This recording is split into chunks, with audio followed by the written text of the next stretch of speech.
students, how are you all? Okay, let's start with today's class of class 12 biology. As we have started with second chapter, sexual reproduction in flowering plants, and we have discussed about asexual and sexual mode of reproduction. Along with the normal sexual reproduction in flowering plants, there are some special modes also. As we have discussed in case of fruits, there is parthenocarpy, in which the fruits are produced without fertilization. Along with that, there are two more modes of reproduction. One is apomixis and second is polyembryony. Now let's see what are these. Apomixis has been formed from two words, apo and mixis. Apo means away from, mixis means act of mixing. Mixing means fusion of male and female gamete. So the development of embryo without fertilization is called apomixis. Means apo means away from, act of mixing means without fertilization. So don't mix it with parthenocarpy. That was the development of fruit without embryo without fertilization. But here is the development of embryo without fertilization. Now how is it possible? There are many ways, but we will discuss here. So you know that in the nucellus that is present, do you remember the structure of ovule? Inside the ovule there is a tissue present, and inside the this tissue is called nucellus.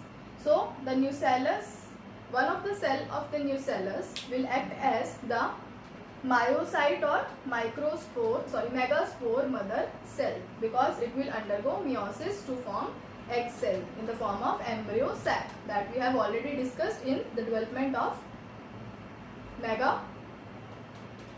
gametophyte. Okay, so this megaspore mother cell, as we know that it is a diploid cell and it undergo meiosis to form egg cell.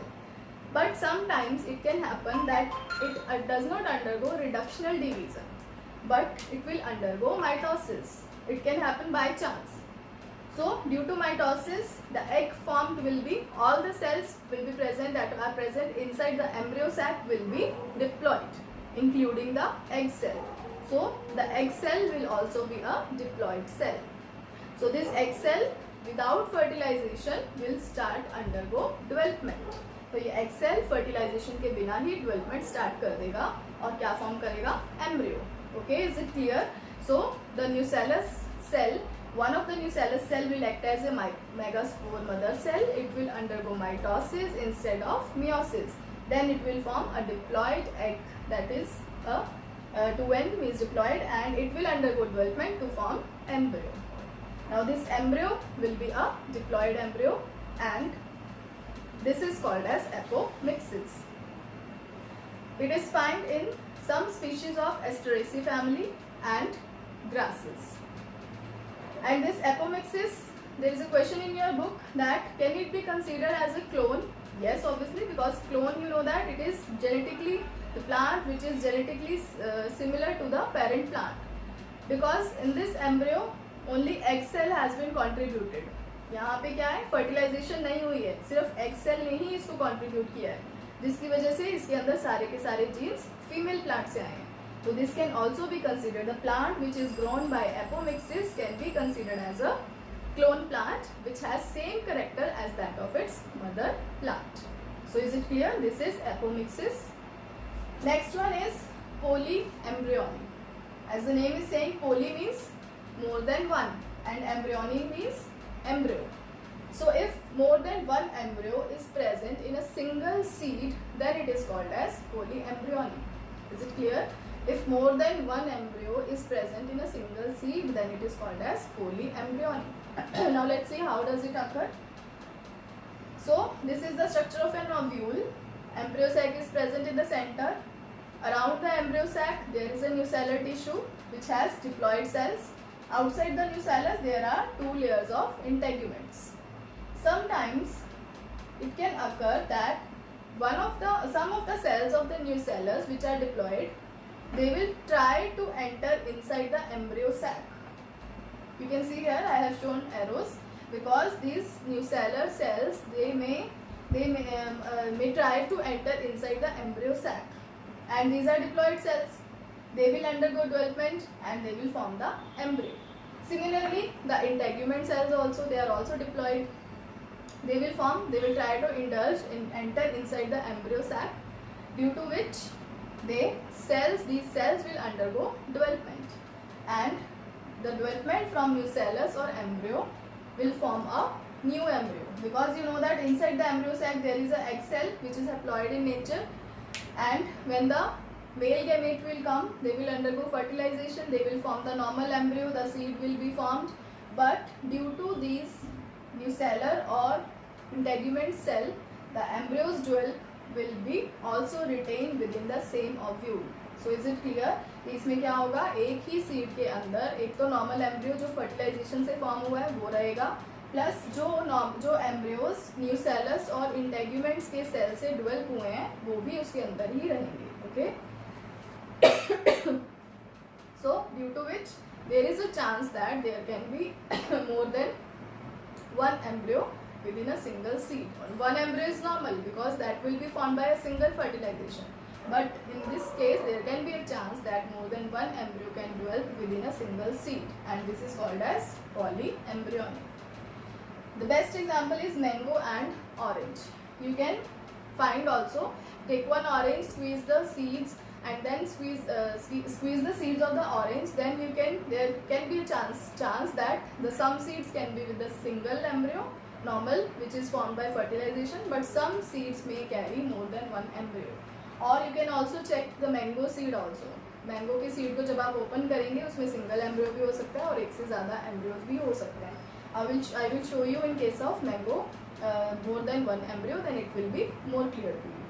And related with this, there is one more question in your book, that how can we find that there are some fruits in which more than one seeds are present. In this case, there was normal embryo was there, but it was not developed from by fertilization. In this case, seed is one, more than one embryo is there. But what about the plants or fruits in which more than one seeds are there?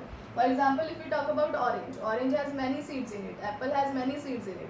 So how can we find out the number of seeds? Because the number of seeds in a fruit is always equals to the number of ovules. Number of seeds in a fruit is equals to number of ovules in a ovary. So ovary में जितने ovules हैं उतने ही seeds एक fruit के अंदर आपको मिलेंगे. And now then later you can see how many embryos are there in the single seed. That will depend upon either the plant is showing polyembryonic or not. So with this we have finished with this chapter. All the topics have been covered. Now we will discuss the question answers, NCERT question answers of this chapter. So let us compare the two mango seeds. Here we have two mango seeds, one of which has monoembryonic seed and one has polyembryonic seed. To see the polyembryony in mango seed, let us see this video, then you will be more clear. Monoembryonic cultivars tend to be from India. So some of the cultivars originating there, like the famous Alfonso, or the more common Glen or Palmer, those sorts of mangoes that have developed in America from Indian background, they tend to be monoembryonic mangoes. Now, through the magic of YouTube, and because I forgot to press record, we've skipped straight to where we have the embryos out of their husks. If you've never done this before, basically what I do is I clip around the edges with my secateurs until I can just pull apart the husks and remove the embryos. I often do this anytime I propagate mangoes because it makes them propagate or makes them germinate much faster. So then you just go and plant the embryo in the soil and it'll grow your mango. Worthwhile skill to know. Now, here we have our monoembryonic seed. As you can see, one embryo, as expected. It's quite a large embryo and it'll give quite a vigorous seedling because it's got lots of energy to get started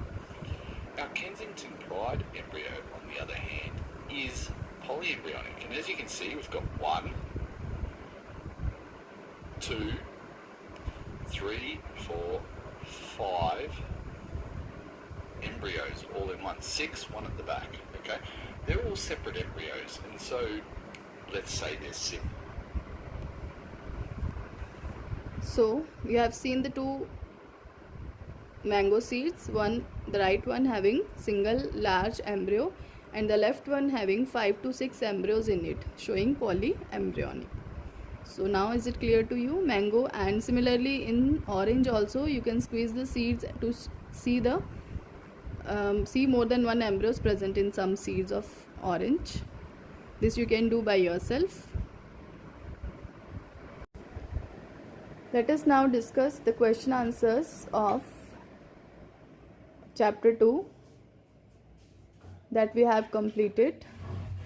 So first, NCERT question answers. So first question is, name the parts of an angiosperm flower in which the development of male and female gametophyte takes place. So we have discussed that male and female gametophyte development takes place for in both within the flower. Let us see where it takes place. Development of male gametophyte, that is microgametophyte, it takes place in the pollen sac of the anther, which is up to 2-celled stage. And the female gametophyte, that is you can say gametophyte, it takes place in the nucellus of the ovule. Like one of the cell of the nucellus will act as a megaspore mother cell for the further development of female gametophyte. So is it clear? Male gametophyte development takes place in the pollen sac at 2-celled stage, and female gametophyte development takes place in the nucellus of the ovule. Next question is, differentiate between microsporogenesis and megasporogenesis. Which of the cell division occurs during these events? Name the new structures formed at the end of the two events. So the difference between microsporogenesis and macrosporogenesis is, microsporogenesis is the process of formation and differentiation of the pollen grains from microspore mother cell by the process of meiosis. And megasporogenesis is the process of formation and development of megaspores from megaspore mother cell by meiosis process. It occurs in the pollen sac, microsporogenesis, and megasporogenesis occurs in the nucellus of the ovule.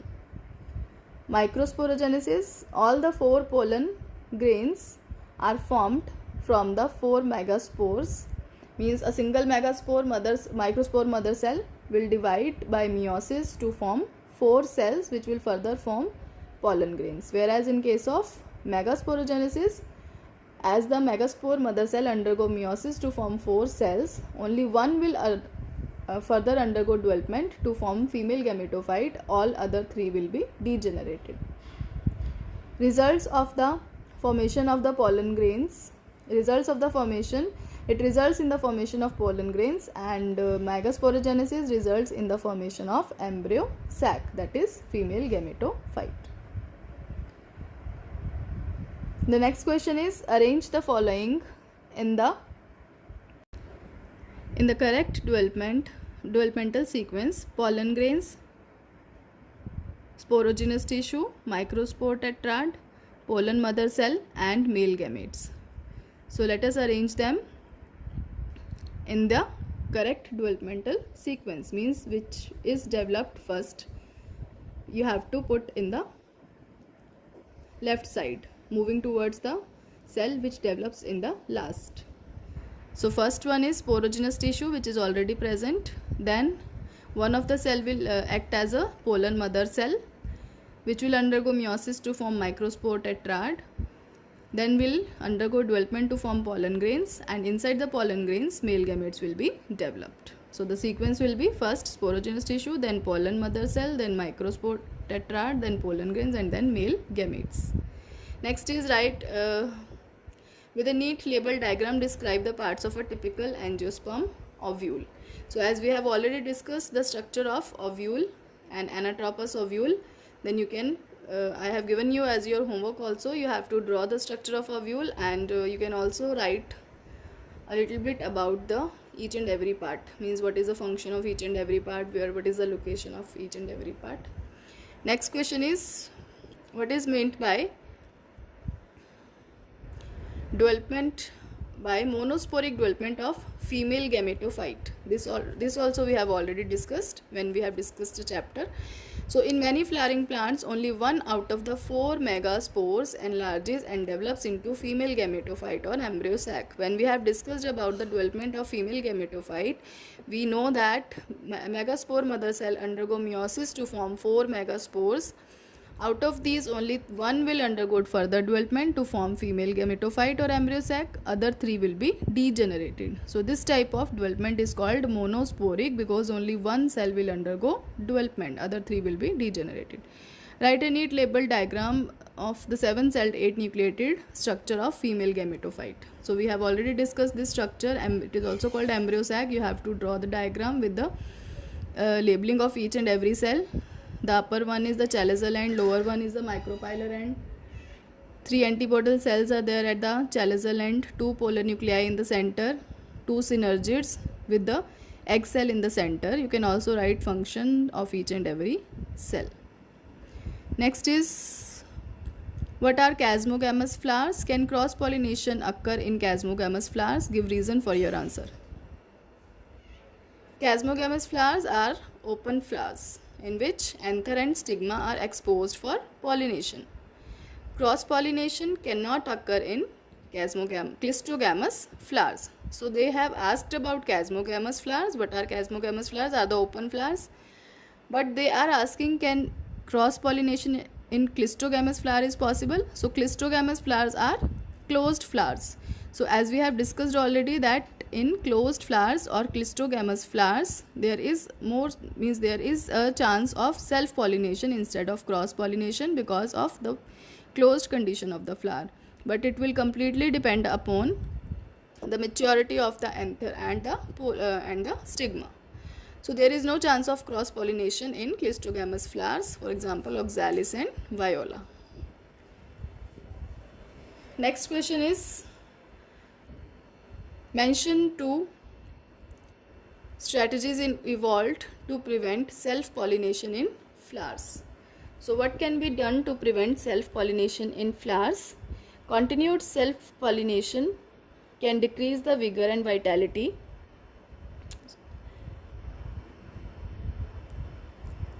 The question is, mention 2 strategies evolved to prevent self-pollination in flowers. Means ऐसी कोई भी 2 strategies आपको बतानी है जिसकी वजह से किसी भी फ्लावर में सेल्फ पॉलिनेशन नहीं हो पाता. तो first one is the inbreeding depression that we have already discussed. Means when a same flower will undergo self pollination again and again, then there will be the chance that its pollination ability will be decreased, the viability will be decreased, which is called inbreeding depression. So this is one of the points. Second is dichogamy and self-sterility are the most common devices that ensure cross-pollination. Dichogamy means maturation of anther and stigma at different times in a bisexual flower. It will prevent self-pollination. So first is the inbreeding depression and second is dichogamy, when there is a chance that the anther and stigma do not mature at the same time. This may prevent the chance of self-pollination. Or self-incompatibility, sometimes if the 2 flowers are not compatible with each other, pollen-pistil interaction will not be there and it will also prevent self-pollination. Next is, what is self-incompatibility? Why does self-pollination not lead to seed formation in self-incompatible species? So self-incompatibility means, like if the flower is bisexual, so there is a chance that it will undergo self-pollination. But sometimes it can be a chance that the pollen is not able to fertilize or pollinate the stigma of the same flower. So this type of incompatibility is called self-incompatibility or self-sterility. Means though the plant has both pollen and stigma, but still they are not compatible with each other to pollinate with each other. They show cross pollination but not self pollination. This is called self incompatibility. And next part is, why does self pollination does not lead to the formation of self incompatible species? Because you know that pollination will lead to fertilization, fertilization will lead to seed formation. In case of self incompatible species, if there is no fertilization, no pollination, it means there will be no seed formation. So in self incompatible flowers there is no seed formation because there is no chance of pollination due to self incompatibility. Next is, what is bagging technique? How is it useful in a plant breeding program? So bagging technique we have already discussed in artificial hybridization, in which the anthers are taken in the bag, or the stigmas where we want to do the pollination are covered with the bags so that they will not be pollinated by some other pollens which we do not require. Okay, so to make the stigma pollinate with a specific species of pollen, we can cover it with a bag, which this technique is called bagging technique, and it is useful in plant breeding program because by using this technique we can fertilize or we can pollinate the stigma with a specific pollens that we want to, with the desired characters of a plant that we want to grow. Next is, what is triple fusion? Where and how does it takes place? Name the nuclei involved in triple fusion. So triple fusion is a specific feature of angiospermic plants, as we have discussed during double fertilization. It is the fusion of second male gamete with the two polar nuclei present in the central cell of the embryo sac to form primary endosperm nucleus. So next part is, where and how does it takes place? So it takes place in the embryo sac. And how does it takes place? After the fertilization of male and female gamete, the second male gamete released by the pollen tube will move towards the central cell. Its nucleus will fuse with the two nuclei of the central cell to form a triploid structure which is called primary endosperm nucleus. This type of fusion is called triple fusion because in this three nuclei are involved. Name the nuclei involved in triple fusion. So three nuclei are, one nucleus is from the male gamete and two nuclei are from the polar nuclei or the central cell. Next is, why do you think the zygote is dormant for sometimes in a fertilized ovule? The zygote after a period of rest develops into embryo. Most of the zygotes remain dormant till certain amount of endosperms is formed, because you know that when we talk about double fertilization, first fertilization takes place, fusion of male and female gamete, and then the triple fusion will takes place. So after triple fusion, till the time the endosperm will develop from the primary endosperm nucleus, the zygote will undergo a dormant condition. Dormant means it will not undergo any kind of development till the endosperm will be developed, because it takes nutrition from endosperm for its further development. That is why it remains in the dormant condition till endosperm formation. Next is, differentiate between hypocotyle and epicotyle, calyptyle and colyriza, integument and testa, perisperm and pericarp. So epicotyle is the part of embryonal axis in between plumule and cotyledonary node, and hypocotyle is the part of embryonal axis which is present between node and radicle. So the part just above the node between plumule and node is the epicotyle, and the lower part is called hypocotyle. We have already discussed this. In hypogeal germination, epicotyle elongates so that cotyledon remains in the soil. तो जो hypogeal type की germination होती है, seed germination, in this the epicotyle will elongate, whereas in apigeal germination the hypocotyle will elongate first. Next is, the terminal end of epicotyle is plumule and the terminal end of hypocotyle is radicle, because it is present at the lower side. Next one is calyptyle and colyriza. Calyptyle is the epicotyle bearing shoot apex and leaf primordia is enclosed in a foliar structure called calyptyle. As we have discussed, calyptyle is the plumule which is covered with the membrane. and coleoryza is the radical part or the root part when enclosed in a sheath is called coleoryza. Coleoptile has a terminal pore for the emergence of first leaf because it is present towards the shoot apex, so it has a pore through which the leaf will come out through cotyledon. Coleoryza is a solid structure. It doesn't have any pore because there is no leaf to comes out. Then coleoptile, it provides the plumule, it protects the plumule during emergence from the soil. So coleoptile will protect the plumule part, that is the shoot that will form the future shoot. And in case of coleoryza, it does not protect the radicle during the passage into the soil. Next is coleoptile, it grows much beyond the grain, and coleoryza, after emergence from the grain, it stops growing. Okay, so coleoptile will grow beyond the grain till the grain will grow, whereas coleoryza will stop its growth after emergence from the grain. Coleoptile, after emergence from soil during germination, becomes green and will does photosynthesis, whereas coleoryza does not comes out of the soil, it remains non-green because its function is to just protect the root. It doesn't cause any kind of photosynthesis. Next is difference between integument and testa. Integument is the covering of ovule, testa is the covering of seed. Integument is thin, 1 or 2 layered, and testa is thick and single layered. Integument cell are living, testa cell are non-living or dead. Integument sclerids are absent because sclerid is a part of tissue which is very hard in nature, whereas testa has sclerids. Integument, it arises from the callosal end of the ovule, and testa is derived from the outer integument of the ovule after fertilization. Integument is a pre-fertilized structure, whereas testa is a post-fertilized structure.